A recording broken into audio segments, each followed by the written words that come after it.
오늘 국무회의는 아무도 흔들 수 없는 강한 경제를 만들겠다는 비상한 각오와 의지를 담아 한국과학기술연구원에서 열게 되었습니다.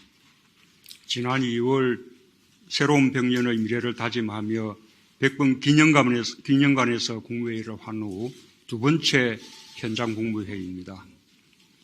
한국과학기술연구원은 대한민국 과학기술의 산실입니다. 우리나라가 과학기술의 불모지나 다름없던 시절 과학 입국, 기술 자립을 기치로 설립되어 기술의 국산화와 자립화에 매진해 왔습니다. 철강, 조선, 반도체, 자동차 등 한강의 기적을 이끈 우리 산업의 청사진이 이곳에서 마련되었습니다. 지금은 선진국의 기술을 따라가는 것을 넘어서 세계를 이끌어갈 원천기술 개발을 선도하고 있습니다. 미래형 로봇 분야의 로봇 미디어 연구소나 조금 전 다녀온 차세대 반도체 연구센터가 그 현장입니다. 경제 강국 건설의 원동력이 되는 과학기술 현장에서 국무회의를 여는 그 의미를 각별하게 여겨주기 바랍니다. 소재 부품 장비 산업 경쟁력 강화는 경제 강국을 위한 국가 전략 과제입니다. 한일 관계 차원을 뛰어넘어 한국 경제 100년의 기틀을 세우는 일입니다. 소재 부품 장비 산업의 경쟁력 강화는 제조업을 혁신하고 제조 강국으로 재도약하는 길입니다. 제조업 경쟁력의 핵심 요소입니다. 특히 소재 부품 장비 산업의 근본적 경쟁력을 높이기 위해서는 핵심 기술의 자립화의 속도를 높여야 합니다. 소재 부품 장비 생산 기업은 전체 제조업 생산과 고용의 절반을 차지합니다. 대부분 중소, 중견 기업입니다. 소재 부품 장비 산업을 키우는 것은 곧 중소, 중견 기업을 키우는 것이고 대중소기업이 협력하는 산업 생태계를 만드는 것입니다. 이는 장기간 누적되어 온 우리 경제의 구조적 문제를 해결해 지속적인 성장 기반을 만드는 일입니다.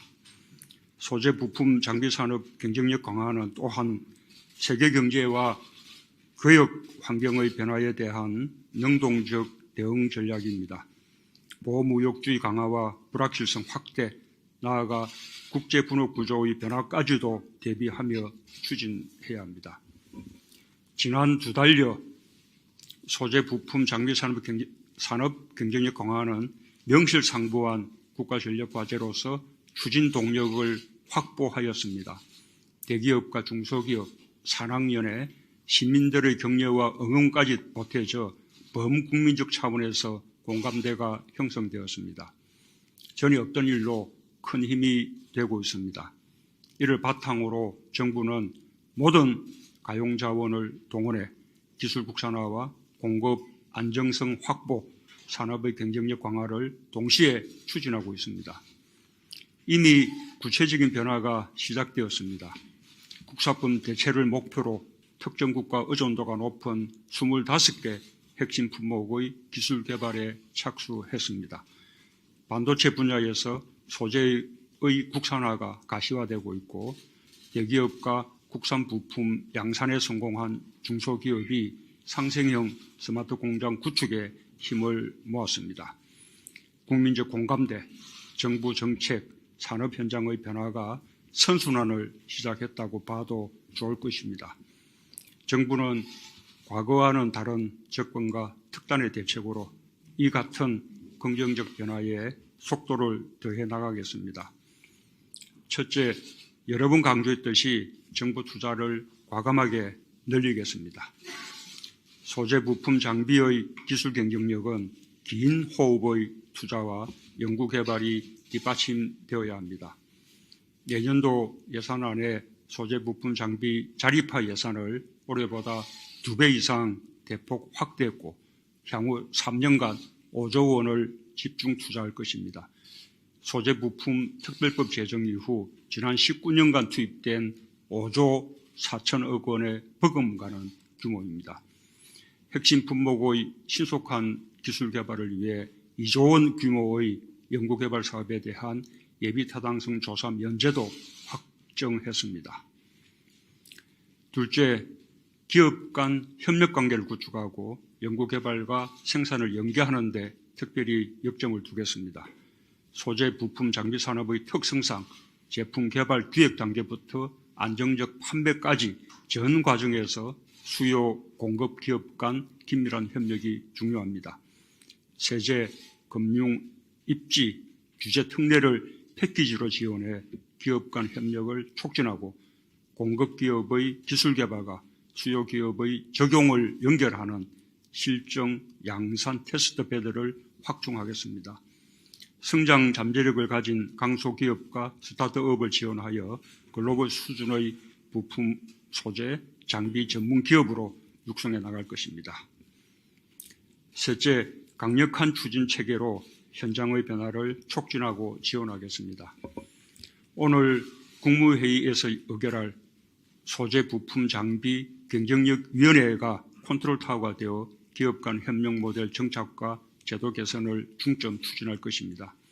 한시법으로 소재 부품에만 적용되는 현행법을 장비까지 확장하고 상시법으로 정면 개편하여 법적 기반을 더욱 강화하겠습니다. 지난주 태국, 미얀마, 라오스 3개국 순방을 마쳤습니다. 이로써 조기에 아세안 10개국 순방을 완성하게 되었습니다. 태국과는 한국 전 참전국의 우위를 바탕으로 국방 방산 분야 협력을 더욱 강화하고 우리의 혁신 성장 전략과 태국의 산업 고도화 전략을 연계하여 첨단 산업 분야까지 협력을 확대하기로 했습니다. 높은 성장 잠재력을 가진 미얀마와는 지속적이고 안정적인 경제 협력의 기반을 마련했습니다. 한 미얀마 경제협력 산업단지가 그 출발지가 될 것입니다. 한국 대통령으로서 처음 국빈 방문한 라오스에서는 수자원 협력 확대와 농업, 보건 분야 협력 강화의 뜻을 모았습니다. 라오스에서 발표한 한 메콩 비전은 메콩 국가들과의 관계를 한층 높이는 이정표가 될 것입니다. 한 아세안 관계 수립 30년이 되는 올해에 아세안 10개국 순방을 완성하게 되어 더욱 뜻깊습니다. 한반도의 평화와 지속 가능한 번영을 위해 아세안 국가들과의 협력 강화는 선택이 아니라 필수입니다. 이제 아세안과 우리는 공동의 미래를 위해 서로의 경험과 가능성을 나누는 뗄 수 없는 친구입니다. 아세안과의 협력은 대한민국 경제에 새로운 활력을 가져올 것입니다.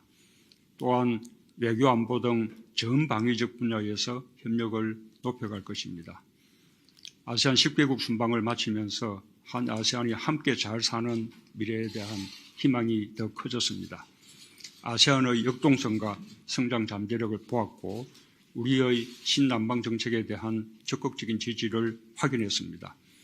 사람 중심의 평화 번영 공동체로서 한 아세안의 미래도 함께 그렸습니다.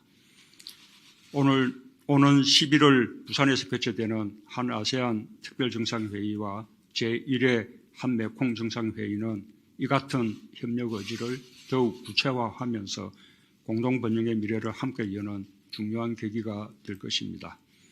얼마 남지 않았습니다.